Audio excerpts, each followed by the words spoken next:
አሁን ቀጥታ ወደ ክነሴት አባልና ዶክተር ጸጋ ፈንታሁን አልፋለሁ።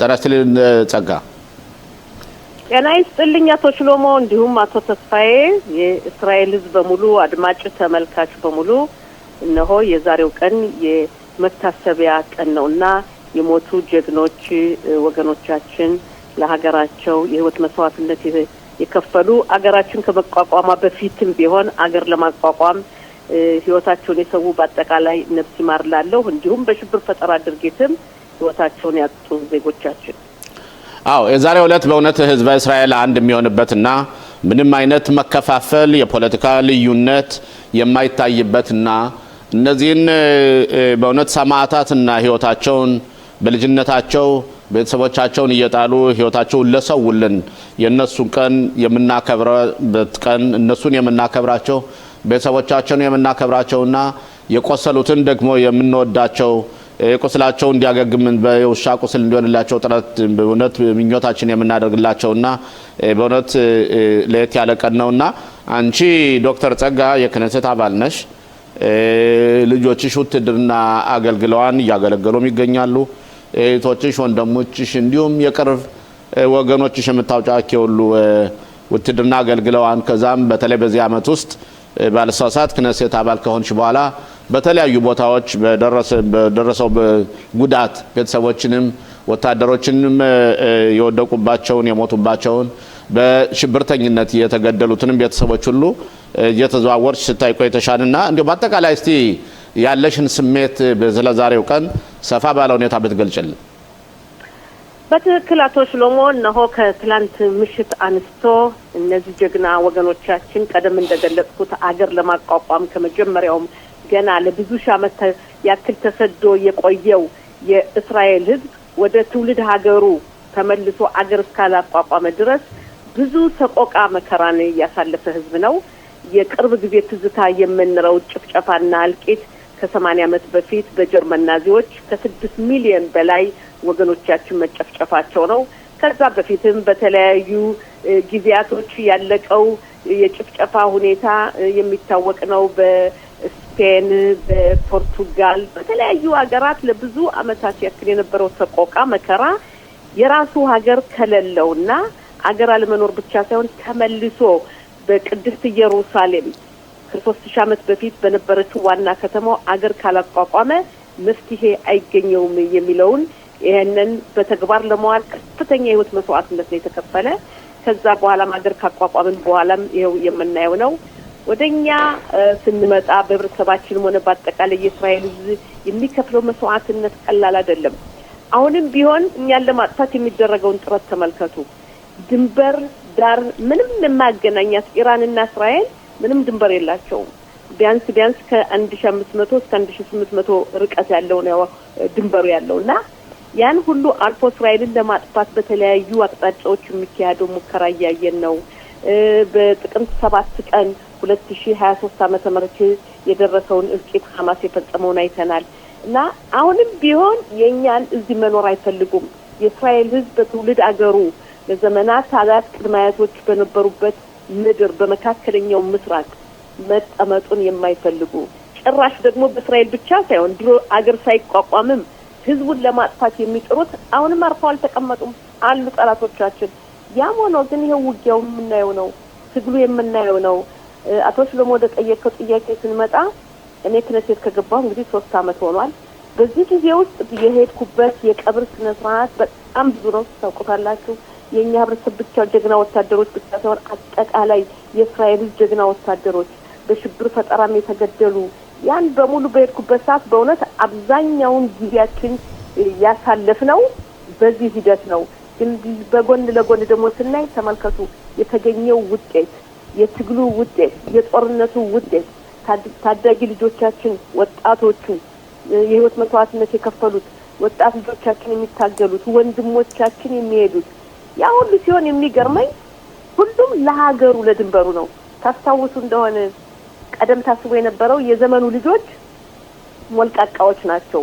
የዘመኑ ልጆች በረሻቶክ ፌብራሲዮን በሶሻል ሚዲያ ቁጭ ብለው የሚውሉ ናቸው። ምንም አይሰሩም ሲባል የነበረው ጦርነት ሲመጣ ጠላት ሲነሳ ሀገር ውስጥ ያሉት ብቻ ሳይሆኑ በውጭ ያለው የእስራኤል ይዋጋር የመጣ በማንም ሀገር ሆኖ አውቅም የሌላ ሀገርን ስትሰሙ ጦርነት ካለ አገሩን ለቆ ነው የሚወጣ ነፍሱን ሊያድን የኛ ጦርነት አለ ሲባል አገሩን ሊያድን ከውጭ ይመጣልና በጣም እንዴት ነው ልብን የሚነካ ነው አንዳንዴ ይሄን ሳስበው ከየት መጣ የሁሉ ኃይላችን ይሄ ያምላክ ፈቃዱ ነው እንጂ የሰው ኃይል አይደለም በየራሴን የምጠይቃለሁ ኦኬ እስቲ ወደ አቶ ተስፋዬ እንሂድና ጥያቄ ሊኖረው ይችላል አንቺ ዶክተር ጸጋ አቶ ተስፋዬ ጥያቄ ይኖራል ዶክተር ጸጋ ናው ጤና ይስጥልኝ ዶክተር የኔ ጥያቄ በእውነት ብዙውን ጊዜ ተዋጊዎች አደራ ብለው የሚያልፉት እንግዲህ ከመወሰዋታቸው በፊት ታው እንደተለምዶ በጣም ብዛት ያላቸው ተዋጊዎች እንደ ኑዛዜ ነገር እንደ አደራ ነገር የሚሰጡት አለ ለህብረተሰቡም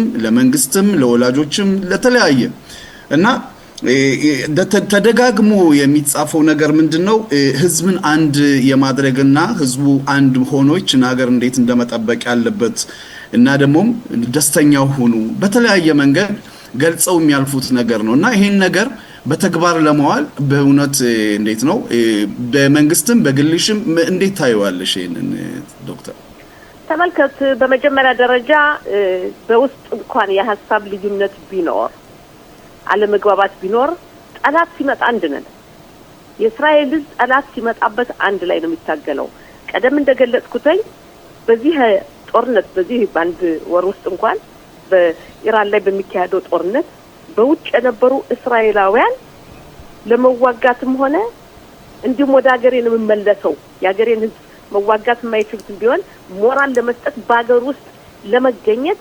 140,000 ሰዎች በውጭ የነበሩት ነው ተመልሶ የመጡት ተመልሶ ለመምጣት እንኳን የውጭ ሀገር የአውሮፕላን በረራ የማይገባው ነው ተቋርጦ እያለ በተለያዩ መንገዶች የእስራኤል አየር መንገዶችን በመያዝ ወደ እስራኤል የመጡና የእስራኤል ህዝብ አንድ ላይ ነው የእስራኤል ህዝብ ጠንካራ ነው በጥቅምት 7 ቀን 2023 ዓመተ ምህረት ሐማስ በደቡብ ክፍል የሽብር ፈጠራ ድርጊት በፈጸመበት ሰዓት ወጣቶች በውጭ የነበሩት መጥተው ነው የተዋጉት አንዳንዶቹ የሚገርመው እስራኤላዊ ያልሆኑ በውጭ የሚኖሩ ይሁዲዎች ወጣቶች ለመዋጋት መጥተው ሁሉ የሞቱአሉና የእስራኤል ህዝብ ጊዜም ቢሆን አንድ ነው ዶክተር ጸጋ ልመልስሽና ወደ ዛሬው ቀን በተለይ ይህ ቀን ልጆቻቸውን ያጡ ቤተሰቦች ብዙ ጊዜ ደግሞ የሚሞቱት ወታደር ልጆቻችን በ18 ዓመታቸው ውትድርና እየሄዱ ልጅ ሳይወልዱ ዘር ሳይፈጥሩ የሚሞቱም አሉ እንደዚሁም ደግሞ በሚልዊም ሄደው ሚስቶቻቸውን ጥለው ልጆቻቸውን የወለዱትን ጥለው የሞቱ አሉ ብዙ የቆሰሉ አሉ ከወንበር ላይ ቁጭ ብለው የሚኖሩ ህይወታቸው በሙሉ ተቀየረ እና ይሄን በተመለከተ እነዚህን እኛ ማህበረሰቡ አገሪቱ የሚያደርጉላቸው እንክብካቤዎች ከሞላ ጎደል ማለት ነው በቂ ነው ወይ ማለት እንችላለን ወይስ ገና ያልተሰራባቸው ስራዎች አሉ ምን ታስቢያለሽ በመጀመሪያ ደረጃ ተመልከቱ የሰውን ህይወት የሚመልስ አንድም ነገር የለም ፈለገ ገንዘብ ቢሰጥ እርዳታ ቢሰጥ የሰውን ህይወት የሚመልስ የለም እና እነዚህ ወጣት ልጆች በተለይ ቀደም አቶች ለሞ እንዳልከው በእድሜያቸው ወጣት የሆኑ ልጆች ነው በእስራኤል ብሔራዊ ውትድርና የሚሄዱት ከዛም አልፎ በተጣባቂ የሚያገለግሉት ወጣቶች ናቸው ቤተሰብ ቢኖራቸውም ልጆች ህፃናት ተው ነው የሚሄዱት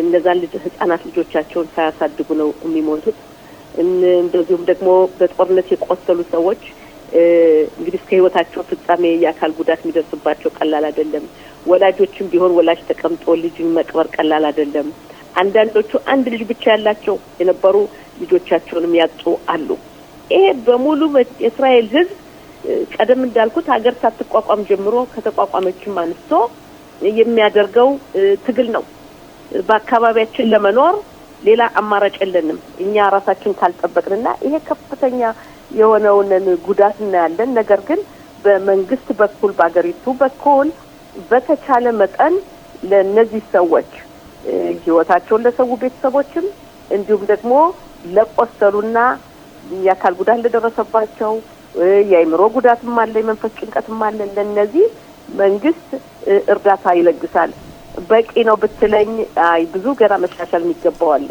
በተለይ በአሁኑ ሰዓት ከጥቅምት 7 ወደዚህ ብዙ ጉዳት የደረሰባቸው ብዙ ናቸው።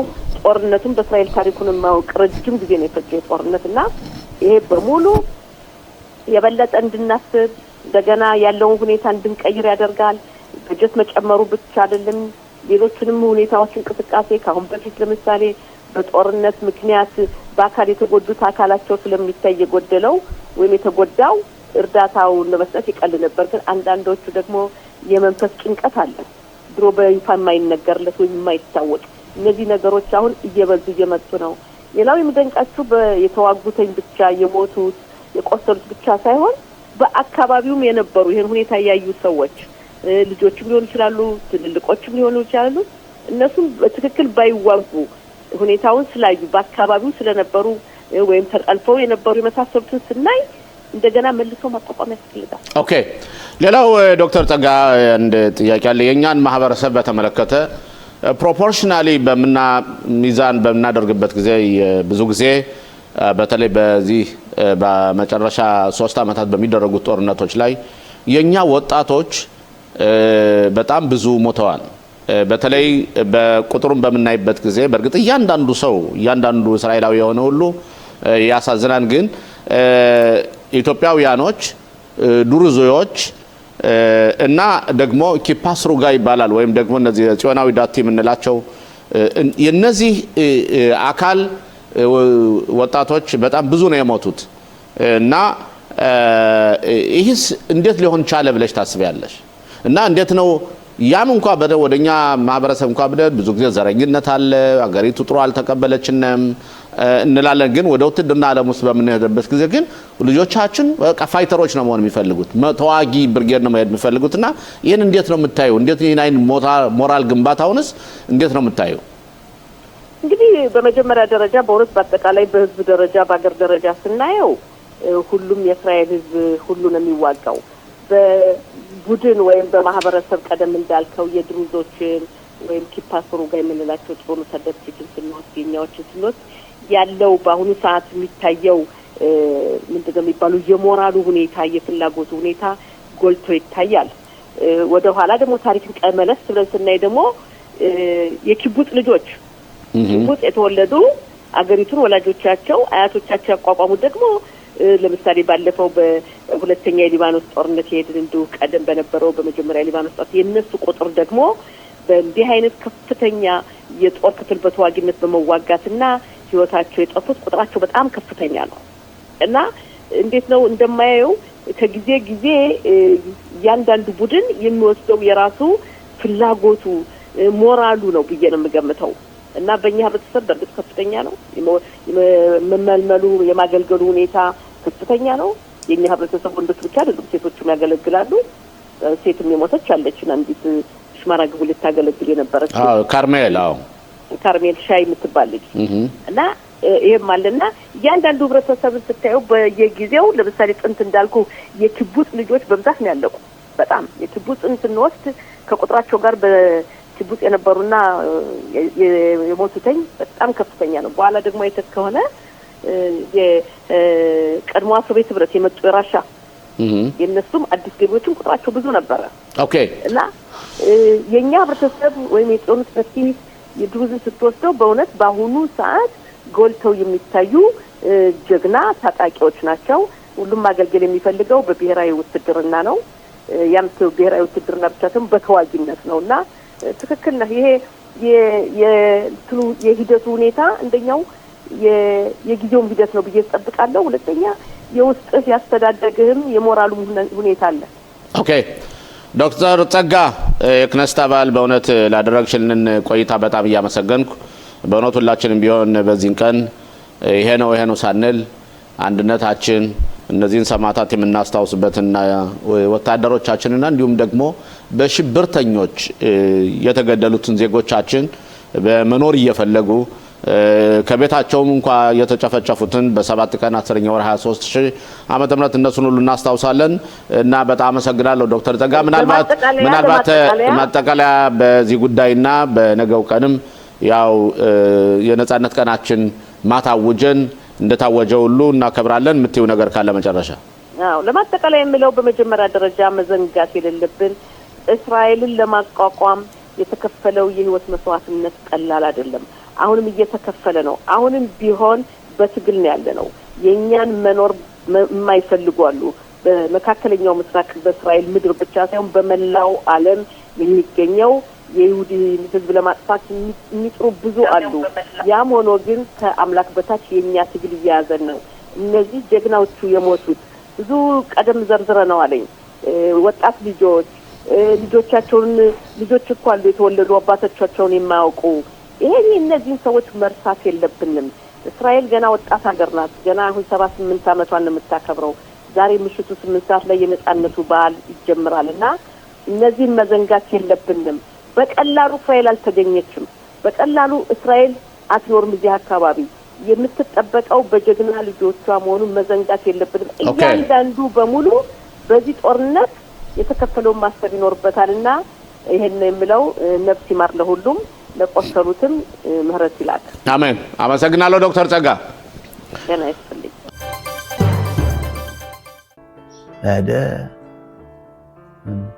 ግን መጀመሪያው ደግሞ ወደ ፈርቶ ሆዴ በጣም ለአብርሃም እንዴት እንደጮኸ ይገርማል። ሄብሮን ነው የነበረ ይሄ ተኩስ የተጀመረ ጊዜ 6 ሰዓት ተኩል ናት ጦርነቷ የፈነዳሽተኛ የተጀመረችው።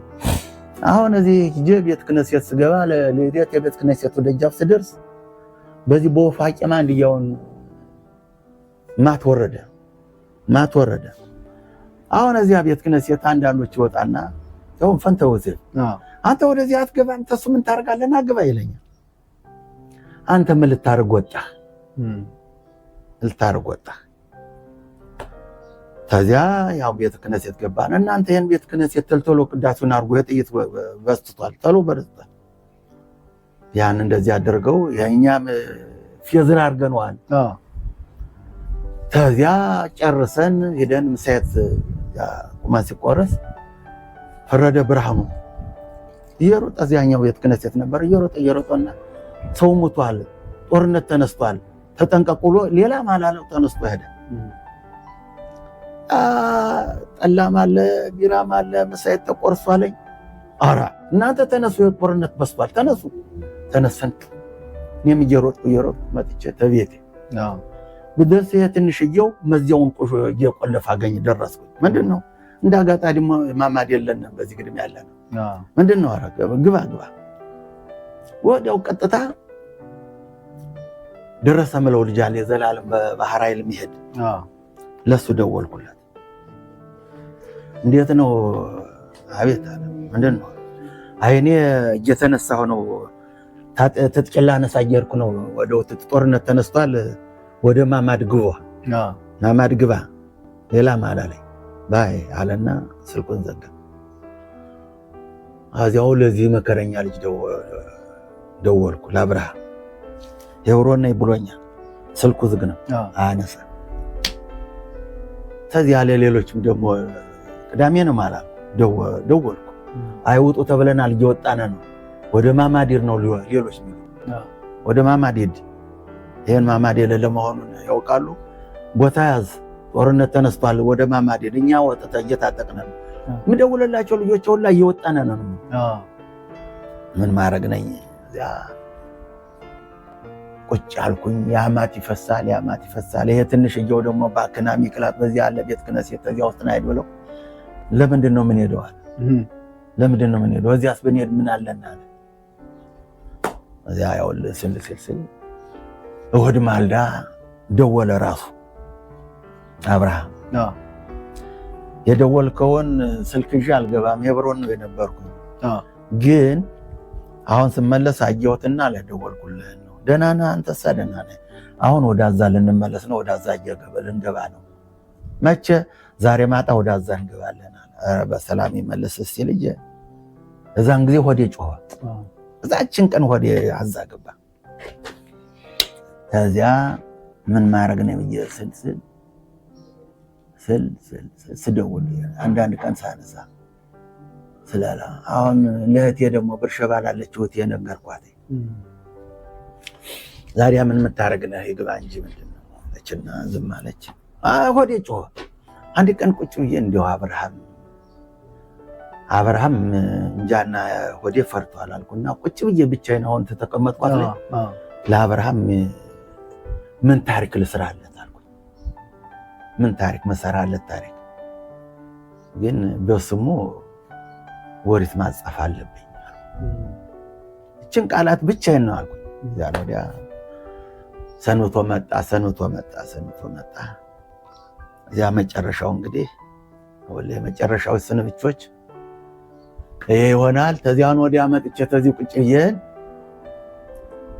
ሁልጊዜ እቺ ሳራ ምላት ልጅ መከራባት ትላለች። ደረሰ ደግሞ ተመልሻለሁ ይላል። ሲመለስ ወጥቻለሁ ይላል። ወደዚያ ስለ አብርሃም ነው የምጠይቃቸው። ምን ይሆናል? ደህና ነው አብርሃም። እቺ ሳራ ምላት ልጅ ለምንድን ነው ሆድ የሚጮህ? ዝም ብለህ ሆድ እርጋ። አብርሃም እንደማንኛውም ነው ሄዷል ትለኛለች። አይ አብርሃም ሆድ አልችላለ ለአብርሃም መጨረሻ እንግዲህ ህይወቱ ሲሰዋ ተስራ ቆይቼ መጥቼ ተዚቻ ሆነ ተቀመጥኳት። አንተ ቀምጠባት ተነበረ ሶፋ ገደም ብያለሁ። ገደም ብዬ ተለበጃ ያለው ኳኳኳኳኳ መዝያይ ክፍት ልጅ አብርሃም ሞተ አልኩ። ሌላ ማለት አዎ ተሰውቷል። ወታደሮች ነው የመጡት? አዎ ሌላ አላለ። ሌሎችም በውትድርና ነው የነበሩ። አብርሃም ሞተ ልጅ አልኩ። አዎን አለ። ሌላ ማለት ያው ደማ ምን ይገርማል። እንዲያ ብሎ ግን ዋናው ነገር ተመስገን ያልኩት ስንት ሰዎች አሉ ሬሳ ሳይቀበሉ ተዚያ በስብሰው እንደዚህ ሸድሮት የኛ ቤተሰብ ነበረ። ያስፋው ልጅ ያ ወታደር እንዴት ነው በሁለት ሳምንት ነው ማለት ነው የተቀበረ ቤቱ ላይ ያ ሚስጥራ የነበረውና ብዙዎች ስቃዮች አሉ። ግን ዋናው ይኸውልህ የኛ ልጆች እንደዘንድሮ 2 ልጅ 3 ልጅ በዚህ ውትድርና ሄዱ ያልተሳተፈ የለም። እንደኛ እንደ ኢትዮጵያ ልጆች ሆኖ የተዋጋ የለም። ታንድ ቤት 2 3 የኔ ሄደዋል። ታንድ ቤት 2 3 4 ልጅ ያልሄደ የለም። በሙሉ ነው ሄዶ ለች ሀገር ብሎ። ይሄ ደግሞ ያው የትምህርት ቤቱ ፎቶ ነው አይደል? ያው የአብርሃም የጓደኞቹ እዚህ ጋር ያው አብረን ስለተማርክ በጣም እናመሰግናለን። ተመልካቾቻችን አሁን የምንገኘው በኦፋኪም ከተማ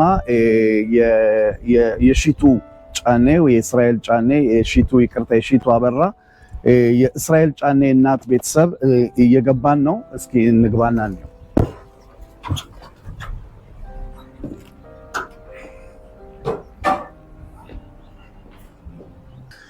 ጤና ይስጥልኝ በድጋሚ ወይዘሮ የሺቱ። እንግዲህ ቀደም ብለን ያው ስለ እስራኤል የልጅነቱን ታሪክ እያነሳን ተወያይተናል።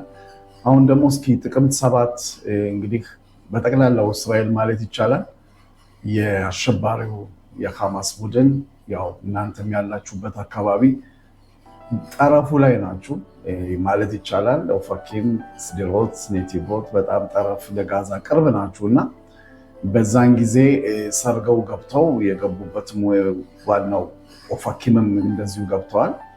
እስኪ በመጀመሪያ እዛ ከመንካታችን በፊት ጥቅምት 6 እንግዲህ ያኔ አርብ ነው። ቅዳሜ ከመሆኑ በፊት እስራኤል ወይም አየልኝ አንቺ እንደምትይው ልደቱን ለማክበር እንግዲህ ዝግጅቱ እንዴት ነበር?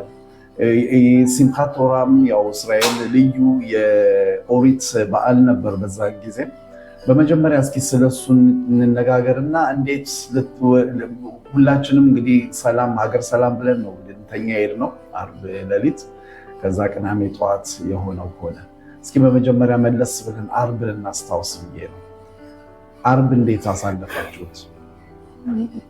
አመሰግናለሁ ተስፋዬ ስለጠየቀኝ ጥያቄ ማለት ነው።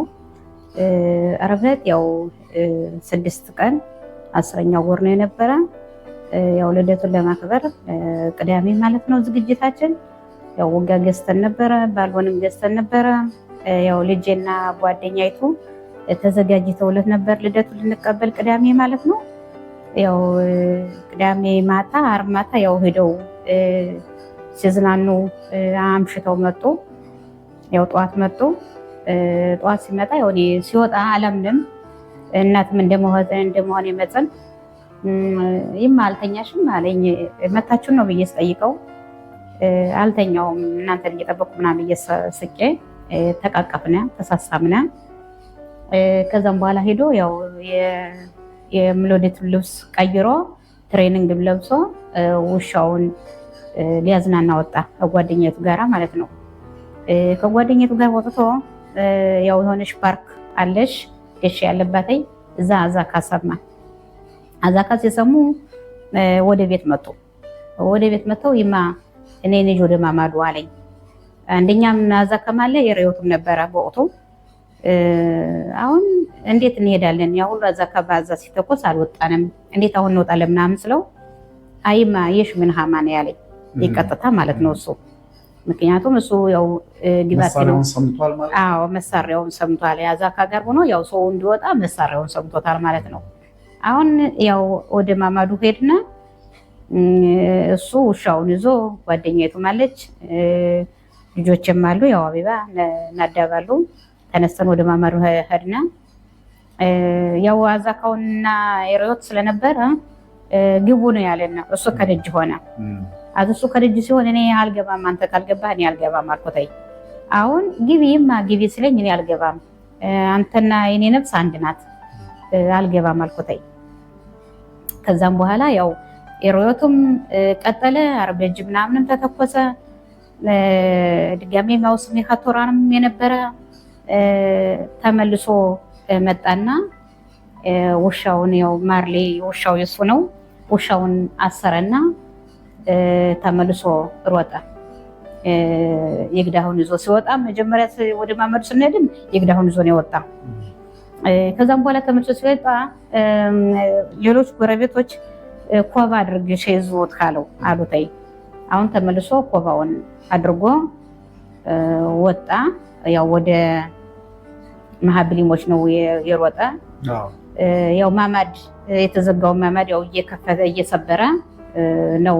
እነሱም ግቡ እያለ እሱ ወደ ማህብሊሞች ወጣ። እነሱም ግቡ እያለ እሱ ያው ቀጠለ ማለት ነው።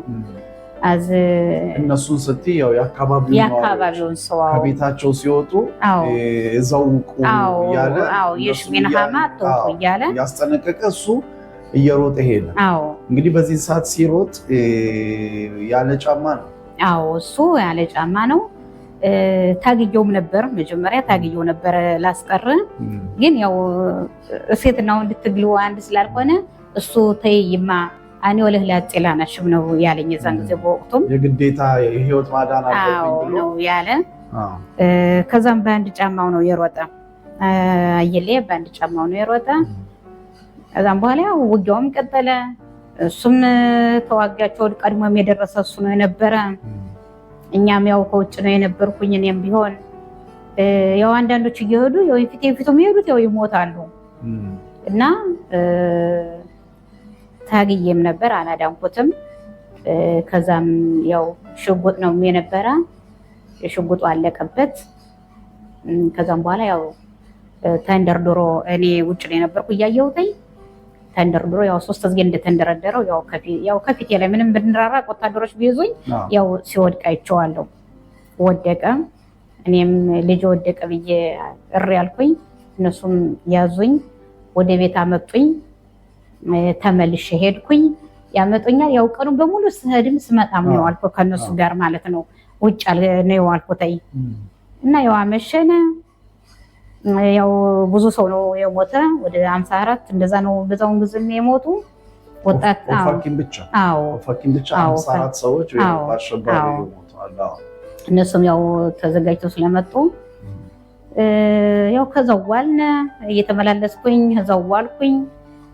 ማታ ያው በ3 ሰዓት ተኩል እነዛን የቀሩትን ራሄል ደሬ የምትባለው ቤት የገቡትን እነሱን ገደሏቸው።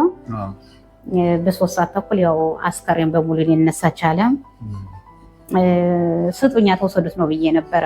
እንደሞተ አውቄያለሁ፣ እንደሞተ ማይቻለሁ ባይኔ ተንደርድሮ ስለተደፋ በልቡ አትወሰዱት ነው ያልኳቸው። ከዛም በኋላ ያው እሁድ አስከሬን ፍለጋ ገባነ። እሁድንም አስከሬን ፍለጋ ገባነ። ሰኞንም ማክሰኞንም አስከሬን ፍለጋ ገባነ። ያው ሮብ ተገኘ።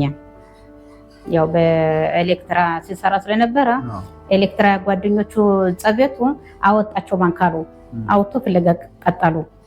አሁን ፍለጋ ሲቀጥሉ ያው በራምሌ በይኩም ነው በሚባለው በዛ ያው ተገኘ። አዎ በዛ ተገኘ። እዛም በኋላ ያው ሮብ ያው ቀብሮ ነበር እና ከባድ ነው ብቻ። መለስ እንበልና ወደኋላ እስራኤል በመጀመሪያ መሳሪያውን ይዞ ሲሮጥ ያው ለመከልከል ሞክረሻል፣ አልቻልሽም። ያው እሱ ወኔ ውስጥ ገብቶ የግዴታ እነዚህን አሸባሪዎች እንግዲህ ንጹሃን ዜጎችን ለማዳን ሲል ያደረገው ነገር ነው። ሊሄድ ሲል ግን እየሮጠ መለስ ብሎ ያለሽ ነገር አለ። ቀኝ እጁን አንስቶ ያው ያለኝ ያው ስታገለው አመልጦኝ ሲሄድ ይማትሽሞር ያለ አጽሜህ ትሽሞር ያለ ማርሊን ያለ ውሻ አለው እና ያው አንቺ ራስሽንም ጠብቂ ውሻዬን ማርሊን ይባላል ጠብቂ ነው ያለው። ራሳችሁን ጠብቁ ብሎ በቃ እሱ ሊፋለም ወደ ጦርነቱ ገባ። አዎ ይሄ የመጨረሻው ንግግር ነው። አዎ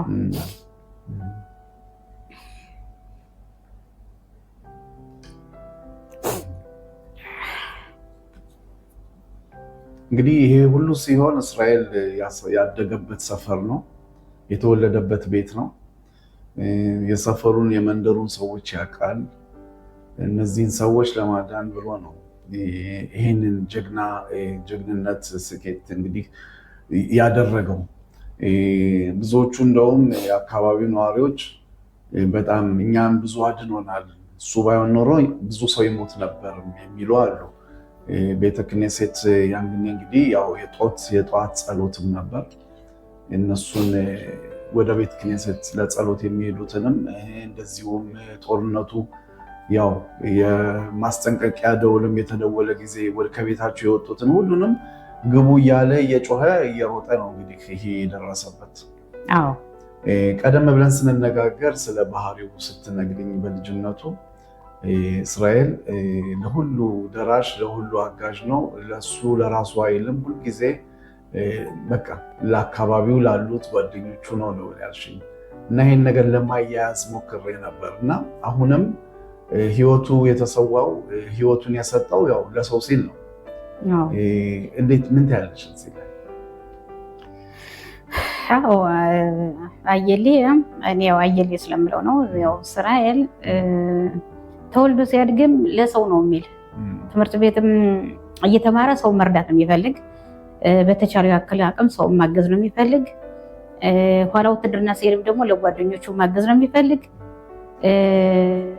ኋላ መጨረሻውም ደግሞ ያው ስለተሞቱ ድረስ ለህዝብ እንዳለ ነው የሄደ፣ ለህዝብ እንዳገለገለ ነው የሄደ ማለት እችላለሁ።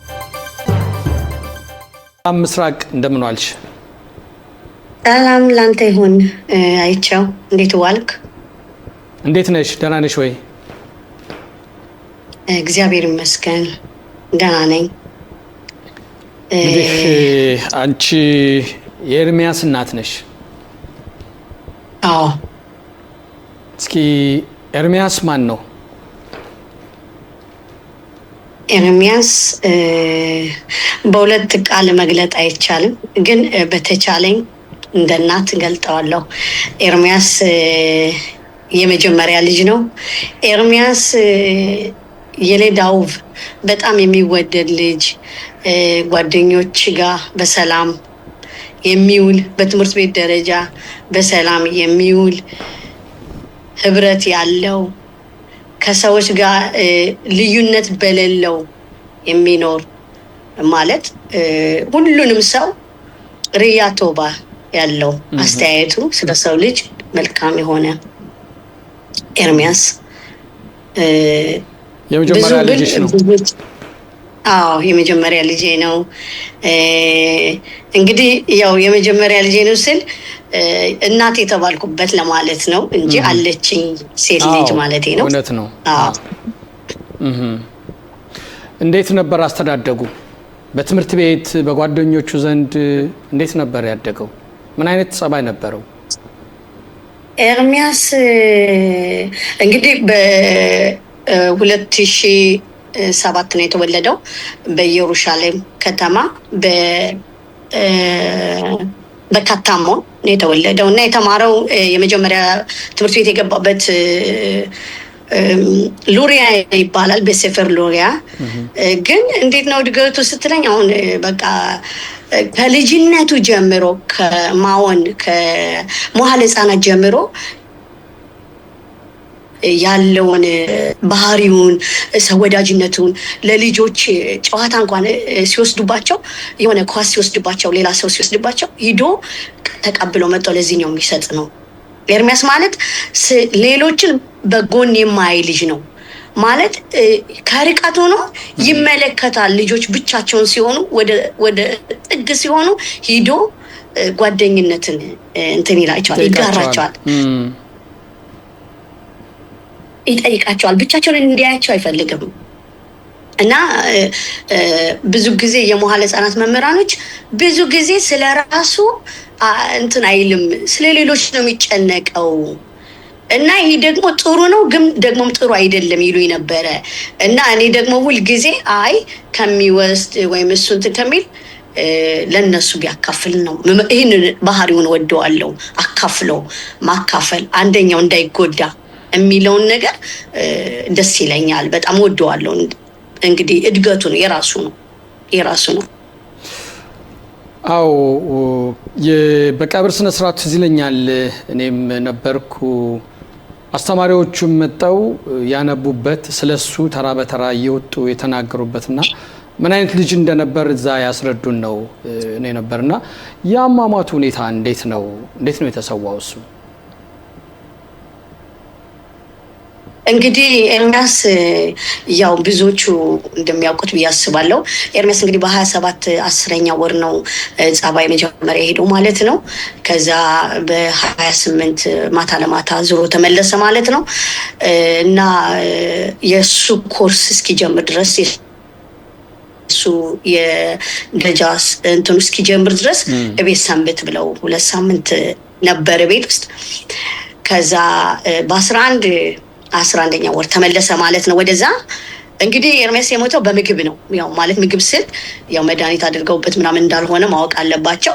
በምግብ ስል እሱ አለርጂክ ነበረ፣ የማይበላው ምግብ ነበረ እና በስህተት ከምግብ ቤቱ ነበረ ማለት ነው። እንግዲህ ከበላው ምግብ ላይ ነበረ ማለት ነው። ያንን በበላ ጊዜ ያው ቶሎ አልደረሱለትም።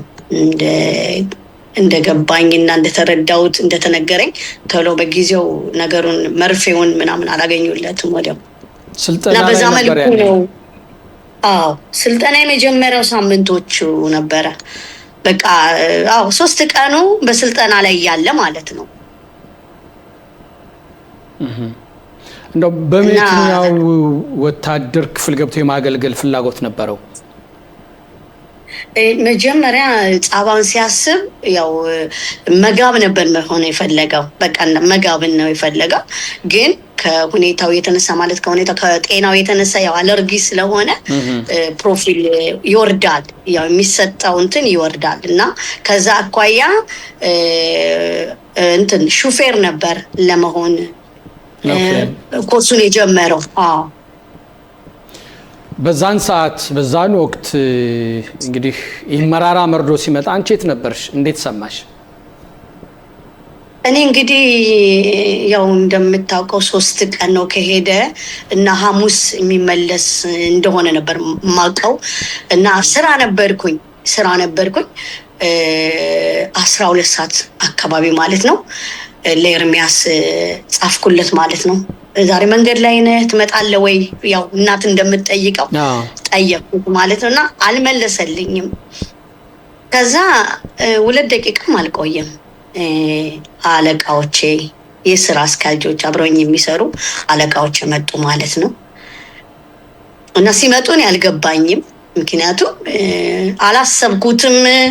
ያው ጦርነት ውስጥ ስላልሆነ ብዙም ስጋት አልነበረኝም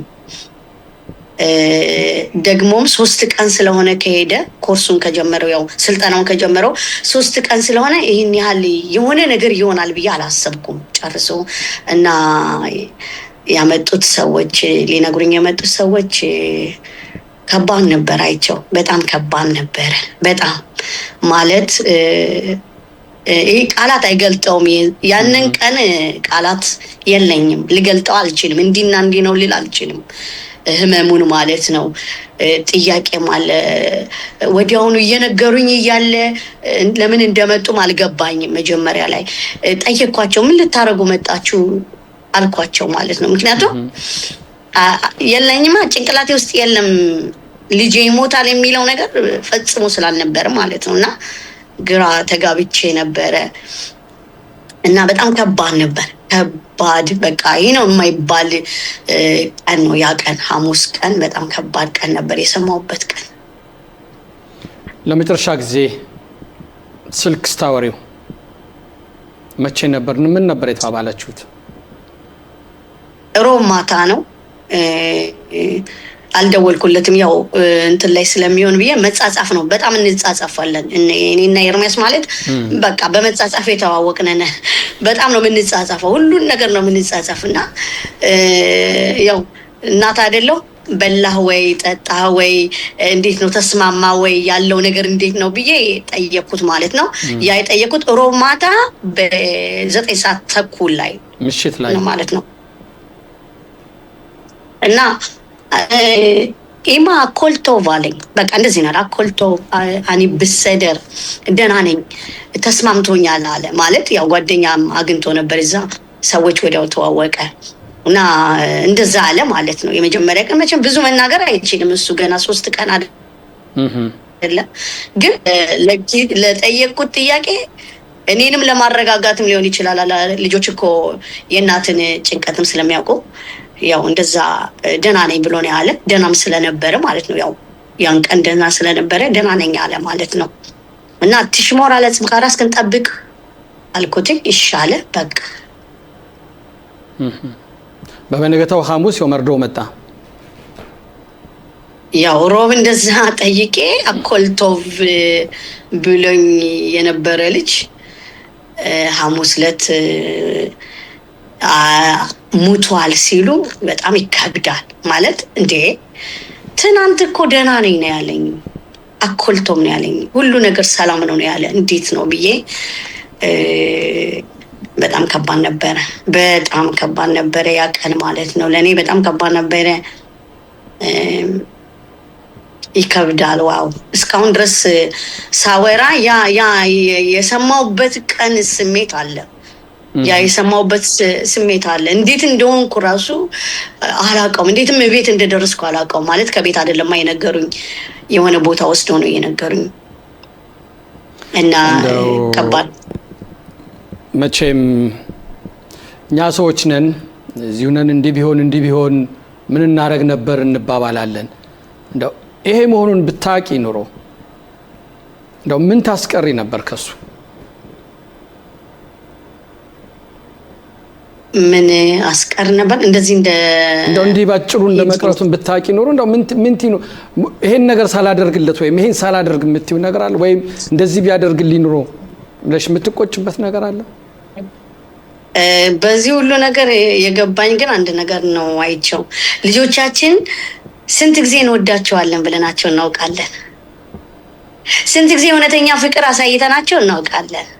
አንዳንዴ አሁን ኤርሚያስን ሳስብ ስንት ጊዜ ብየዋለሁ አልኩኝ። ስንት ጊዜ እንደምወደው ፍቅሬን ገልጬለታለሁ። በባህሪያችን እኛ እናቶች ብዙ ምናልባት ላንገልጥ እንችላለን፣ አንዳንዶች ደግሞ ምን ገልጣለን። እና ለእኔ ያ ነው እንትን ያልኩ። ስንት ጊዜ ኤርሚን ወድሃለሁ ብየዋለሁ። እና አስብ ነበር ሰሞኑን ያው የሙዚቃ ሆን እየቀረበ እየመጣ ስላለ በቃ ምን ያህል ልጆቻችንን እንወዳቸዋለን ብለናል ብዬ አስብ ነበርና ፍቅርን ያለምንም ነገር ፍቅርን መስጠት አለብን ብዬ አስባለሁ።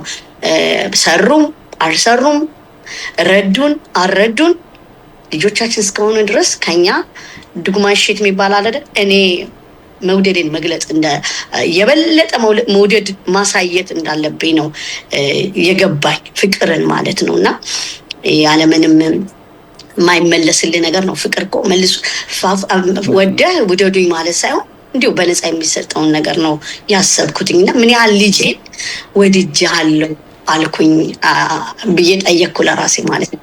ምን ያህል እንደምወደው ብዬ ጠየቅኩኝና ምኑ ትዝ ይልሻል? ምኑ ይናፍቅሻል? ዋይ ድምፁ አይቸው ድምፁ ይናፍቀኛል። ድምፁ በጣም ይናፍቀኛል። ሳቁ የሆነ በቃ ልቆጣው እንኳን መጥቼ እስቃለሁ። እሱ ጋር ሲደርስ እስቃለሁ። ልቆጣ ብዬ መጥቼ እኮ ነው ልናገር የሆነ ነገር ብዬ መጥቼ ሳቄ ይመጣል እና በጣም ያ ትዝ ይለኛል። ሌላው የተወለድኩበት ቀን ሲደርስ እሱ ነው የመጀመሪያ ስጦታ ይዞ የሚመጣ የኔን ውስጤን የሚያቀሱ ነው እና ብዙ ነገሮች በቃ ብዙ ነገሮች ቁጣው ራሱ ይናፍቀኛል። አይገርምም? ቁጣው ራሱ ይሄ ቶሎ ቁጥት የሚለው ነገር ይናፍቀኛል እና ቤት ውስጥ እሱ የመጀመሪያ ልጅ ነው ብያለሁ። ደግሞ ብዙ ጓደኞች ስላሉትኝ በቃ እሱ ብቻውን አይገባም።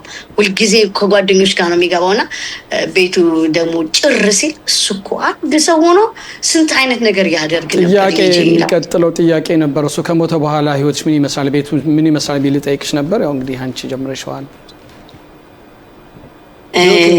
ህይወቴ እሱ ከሞተ በኋላ ኤርሜስ ከሞተ በኋላ እንዴት ልበልህ፣ እንደው እግዚአብሔር ጸጋ ሲያበዛ ብቻ ነው የምትቀጥለው።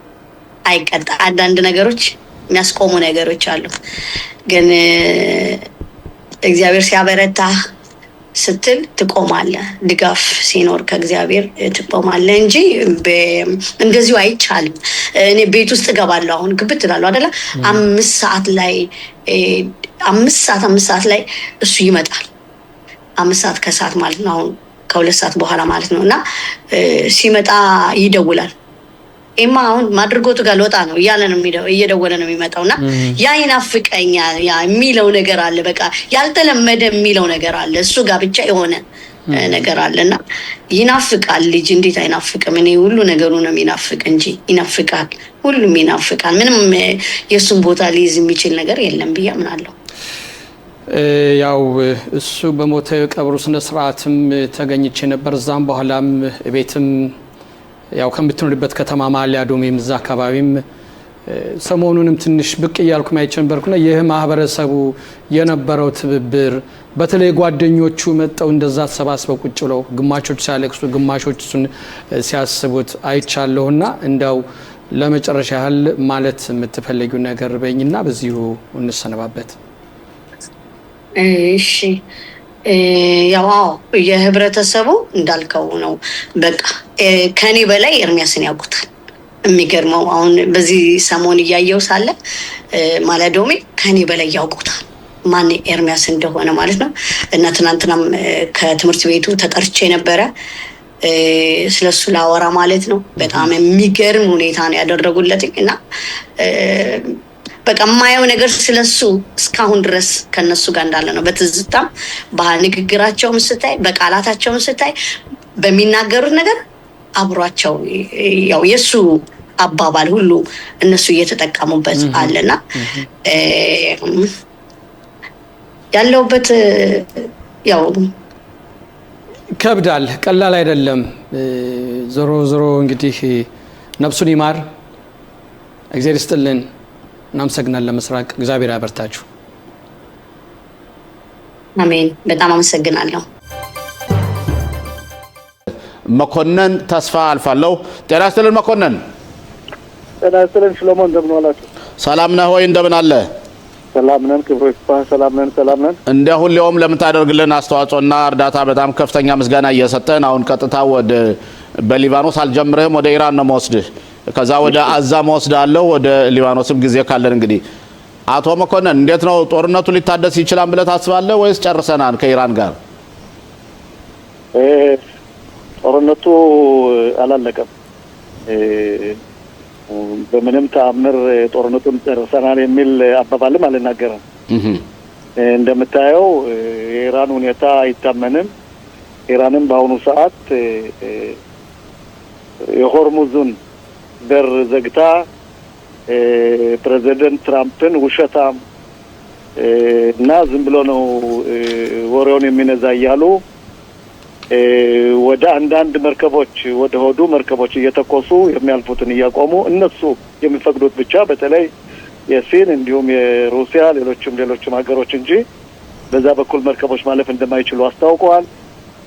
ትራምፕ በመሰረቱ እንደምታየው በአንድ በኩል ድርድሩን ይፈልጋሉ፣ በሌላ በኩል ደግሞ ወታደሮቻቸውን ወደ መካከለኛው ምስራቅ እያገቡ ነው። ኢራን እንደ ሀገር ቀላል ሀገር አይደለችም፣ ከባድ ሀገር ናት። የድርድር ሁኔታዋም እንደምታውቀው አንድ ጊዜ ይሁን አንድ ጊዜ አይሆን። በኢራን ሀገር ላይም የተለያዩ አስተያየቶች አሉ። አንዳንዱ በምሽማሮት አመጣካ የሚገኙት መሪዎች ጭራሽ ድርድርና የተኩስ አቁም ማቆም የለብንም እያሉ ነው። ሌሎቹ ደግሞ ምሽታዋና የኻሜኒው ልጅና አንዳንድ ዲፕሎማሲያውያን ይህን ድርድርን ጀምር ብለዋል። ሆኖም ግን የትራምፕ ትልቁ አጀንዳ የኒውክሌር ፕሮጀክቱንና በተለይ የዳበረውን ኡራኒየም ማውጣት እስካልቻሉ ድረስ ይህ ጦርነት ያቆማል የሚል አመለካከትም የለኝም። እንደሚመስለኝ ከሆነም ዙሮን የምንገባ ነው የሚመስለኝ። ምክንያቱም ስራ አልጨረስንም። ከልጅ ልጅ ማሰለፍም የለብንም። ግን ኮሎኔል መኮንን ግን እዚህ ላይ ትራምፕ ያላቸው የእሳቸው ኢንትረስት ወይም የሀገራቸውን ጉዳይ በሚያዩበትና በተለይ በዓለም ላይ ታስበው ያላሰቡትን ሆርሙዝን ኢራኖች ይዘጉታንና የነፍጥ ጉዳይ እንደዚህ የናራ ይሆናል ብለው አልታሰበም ነበርና የኢራን የአሜሪካ ፕሬዝዳንት ያላቸው ፍላጎትና የኛ ፍላጎት ሙሉ በሙሉ ላይ ገናኝ ይችላል። ይሄን እንዴት ታየዋለህ? በአሁኑ ሰዓት ከሞላ ጎደል የእሳቸው ፍላጎትና የኛ ፍላጎት ድሮም አንድ ነበር። አሁንም በተለይ ተጠናክሮ አንዱ ሆኗል ማለት እችላለሁ። እንዴት? የእሳቸው ፍላጎት ድሮ የነበረው ዓለም አቀፋዊ ሕጉ የሆርሙዝ በር እንደ ሌሎች በር በወንዝ ላይ ኢራን ማዕቀብ ማድረግ አትችልም። ማንኛውም መርከብ ማንኛውም የጫነ ነዳጅም ሆነ ማንኛውም ነገር የማለፍ መብቱ እንደተከበረ ነበር። ከዚህ ጦርነት በኋላ ግን ኢራን በተለየ ሁኔታ ይሄን በማለፊያ በር ሆርሙዝ የሚባለውን እንደ ግል ወስዳ በአሁኑ ሰዓት አያልፍም የሚል አባባል ተቀባይነት የለውም። እኔ በጣም የሚገርመኝ የአውሮፓ ሀገራት ግን ዝም ማለታቸው ነው። ምክንያቱም ዝሮ እንደነገርኩህ ይህ በር የሚጠቅመው የአውሮፓን ሀገር እንጂ አሜሪካን አይጠቅምም፣ እስራኤልንም አይጠቅምም። በዛ በኩል የሚያልፍ ነገርም ሸቀጥም የለንም። ሆኖም ግን ይህ ጦርነት የተከፈተው በአሜሪካና በእስራኤል ስለሆነ እስራኤል የራሷ የሆነ ፍላጎት አላት። ኢራን ኮሎኔል መኮንን እኔ ወደ 4 የቀይ መስመር ናቸው ብለው ጠቅላይ ሚኒስትርና ነታንያሁና ትራምፕ ያቀረባቸው ነገሮች አሉ።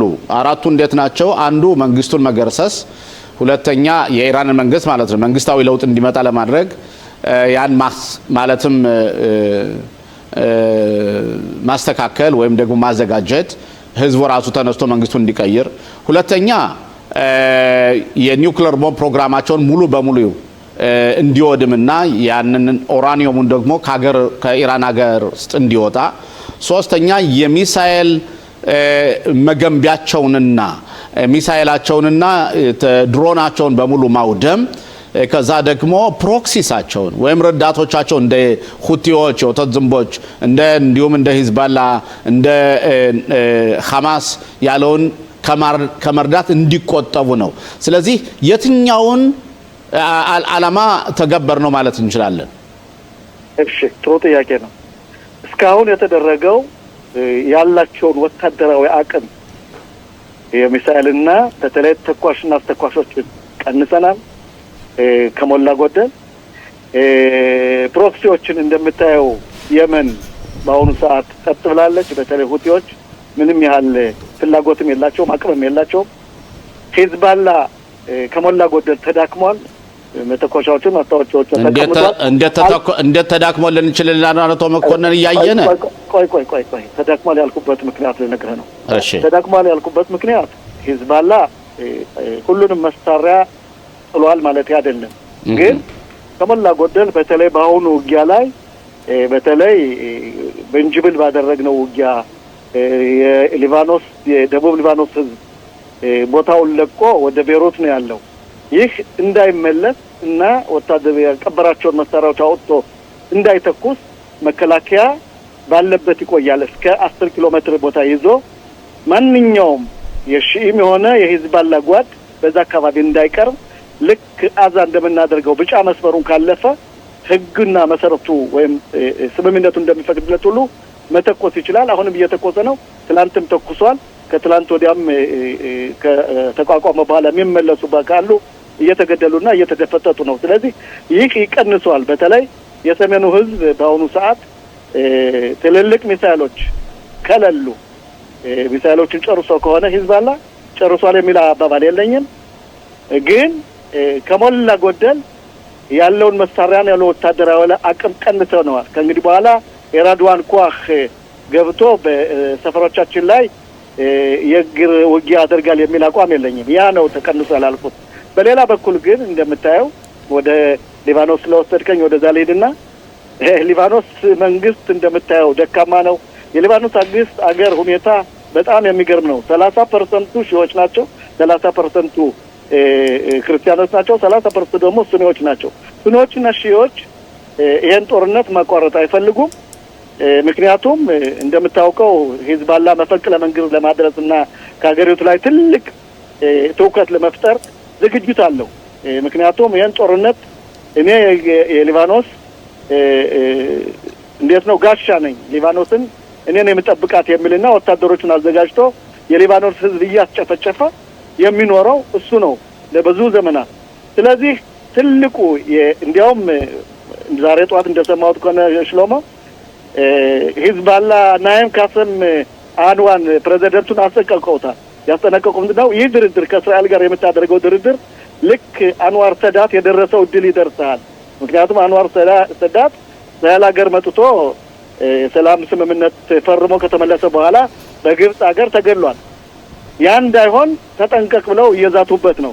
ይህ የሚያሳየው የሊባኖስ መንግስት አንደኛ ደካማ ነው፣ ሁለተኛ የሊባኖስ ህዝብ እንኳን በተለይ ጋዜጠኞች ሂዝባላን እየተፉትና እየተቃወሙት ቢሆንም መንግስታዊ እና ወታደራዊ አካሉ ግን ግማሹ ሺኢ ነው፣ ግማሹ ሱኒ ነው፣ ግማሹ ክርስቲያን ነው።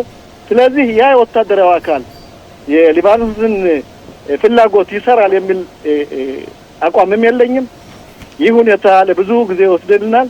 ዞሮ ግን መሰረቱ በኢራን ላይ መፈንቅለ መንግስት ከተደረገ ይህ መስመሮት አማፔካው የማቤታዊ አገዛዝ የሚለው ከጠፋ በአለም ላይ ሰላም ይመጣል የሚል አመለካከት አለኝ። ያ ካልሆነ ግን እኛም ቸላ ማለት የለብንም። ይህ ጦርነት ጨርሶናል የሚልም አቋም የለኝም። ኦኬ እሺ፣ እንግዲህ አሁን እየተደረገ ያለውን ድርድር ቆይተን የምናየው ይሆናል። መኮንን ስለ ሊባኖስም ያለን አመለካከት ሰጥተህናል። አሁን ወደ አዛ ልውሰድህ ኮሎኔል መኮንን። እኛም እዚህ ስቱዲዮአችን ሐማስ ተደቁሷን፣ ሐማስ ጨርሰናቸዋን እያልን ስንናገር ነበርና ግን አሁን በተለይ በግብጽ ላይ የሚደረገውን ድርድር የጦር መሳሪያ መፍታቱን በተመለከተም ወይ ፍንክች ነውና ሐማስ እንዲያውም ራሱን እንደገና እያጠናከረ አሁን ባለነበት ሁኔታ 35,000 ታጣቂዎችን መልምሏን ይባላልና የአዛ ጣፈንታ ምንድነው መኮንን? የአዛ ጣፈንታ የሊባኖስ የሂዝባላ ጣፈንታ የሚወሰነው የኢራኑ ሬጂም ወይም የኢራኑ አብዮታዊ መንግስት ሲወድም ብቻ ነው። በአዛ ላይ እኛ ሐማስን አጥፍተናን እያልን ስንዝት አልነበረም እንዴ? ቆየ ሽሎሞ። በአዛ ላይ የሚሆነው ምንድነው? መከላከያ አንተም እንደምታውቀው ህብረተሰቡን እንዲያውቁ ፈልገው 53% የሚሆነውን የአዛን ግዛት በእጁ አስገብቶ ማንኛውም ቴሮሪስት ምንም እንኳን 35 ይሁን 40 ይሁኑ የኛ ወታደሮች ያዙትን ቦታ የሚቀርብ በሙሉ እየተገደለና እየተደመሰሰ ነው። ግን ምናልባት ያ 47% ይዞ ራሱን እንደ ገዥ ነው ብሎ ከተቆጣጠረ እኛ በአሁኑ ሰዓት ትልቁ ውጊያችን ትልቁ ዓላማችን የኢራኑ ነው። ከዛ ቀጥሎ የሊባኖስ ነው።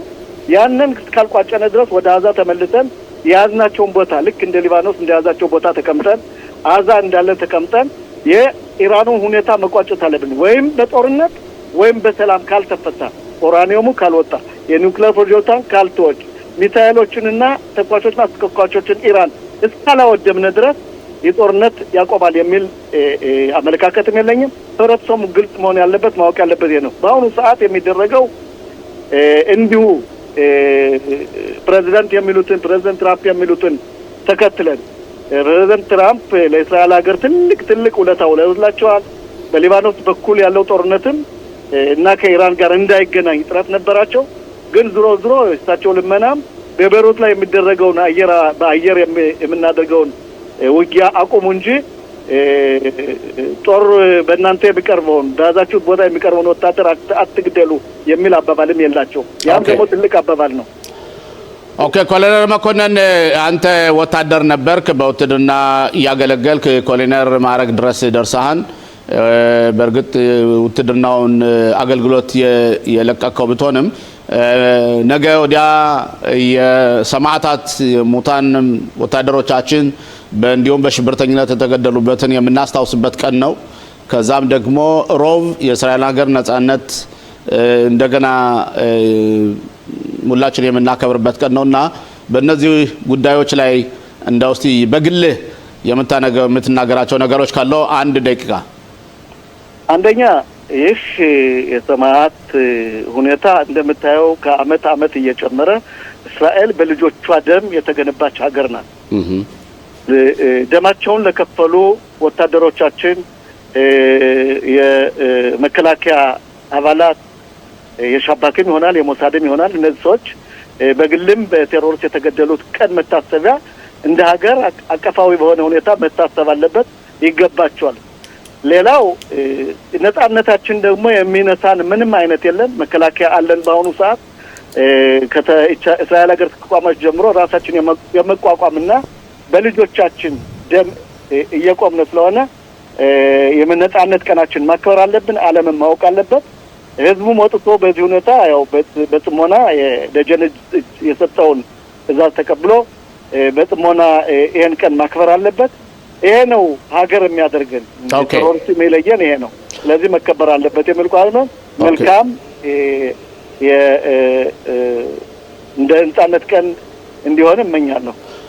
ኮሎኔል መኮንን በጣም አመሰግናለሁ ስለነበረን ቆይታ። በእርግጠኝነት ተመልሰን እናገኛለን ሰሞኑን። አመሰግናለሁ በጣም። እኔም በጣም አመሰግናለሁ። ደህና ቆዩ። አሁን ደግሞ ቀጥታ ወደ ወይዘሮ መልሹ አልፋለሁ ከኢየሩሳሌም። ጤና ይስጥልን ወይዘሮ መልሹ። ጤና ይስጥልኝ አቶ ሽሎሞ፣ እንደምን ዋላችሁ? ሰላም፣ እንደምን አለሽ? ደህና ነሽ ወይ? እግዚአብሔር ይመስገን ደህና ነን። አንቺ ጋር ሁሉ ሰላም ነው? ጦርነቱ አቁሟን፣ የሚተኮሱት ሚሳኤሎች ለጊዜው አርገብ ብለዋን። ነገ ምሽት የሙታን ማስታወሻ ጊዜ ሰዓት ይጀመራል። ማክሰኞ ሙሉ ቀን እነሱን ስናስታውስ እንውላለን። ሮብ ደግሞ ያው የነጻነት ቀናችን ነው ስናከብር የምንውለው። ግን ያ ወደዛ ጥያቄዎችን ከመጠየቅ በፊት እስቲ ስለ ጦርነቱ ማቆም ያንቺና አካባቢ ያላችሁ ሰዎች የተሰማችሁን ስሜት እስቲ ንገሪ መጀመሪያ። እሺ እንግዲህ ያው ጦርነቱ ያቆመ እስከ መጨረሻ ያቆመ አይመስለንም። ግን አሁን ደግሞ ይቺ እረፍት የተቀበልናት ደግሞ በጣም ደስ ብሎናል። አሁን ራሱ መሀል ከተማ ላይ ኢየሩሳሌም ላይ ነው የምገኘው። ሰው ምንም አይነት ጦርነት ያስተናገደ አይመስልም። ነገር እንዳለው እንደነበረው ነው የሚከናወነው። ቢቀጥልልን ደስ ይለናል። አፈታቴሹ ካልሆነና ደግሞ ወደ ጦርነት ከተመለስን ደግሞ ለዛ ደግሞ ብቆች ጥንቁቅ እንግዲህ ተለማምደነዋል። የተባልነውን በተግባር እናውላለን ብዬ ተስፋ አደርጋለሁ።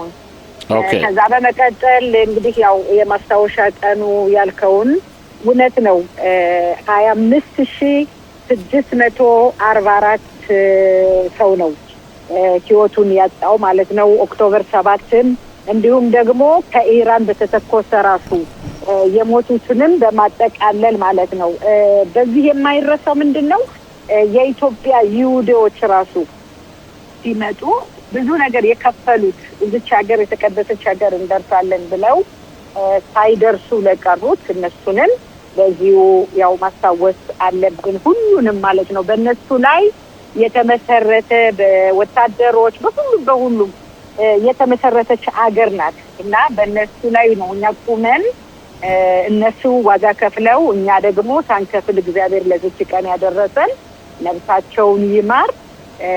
በጣም እኔ በራሴ በኩል ከዚህ ህብረተሰብ ከዚህ ዘር መፈጠሬ ሁሌ ጠዋትና ማታ እግዚአብሔርን አመሰግነዋለሁ።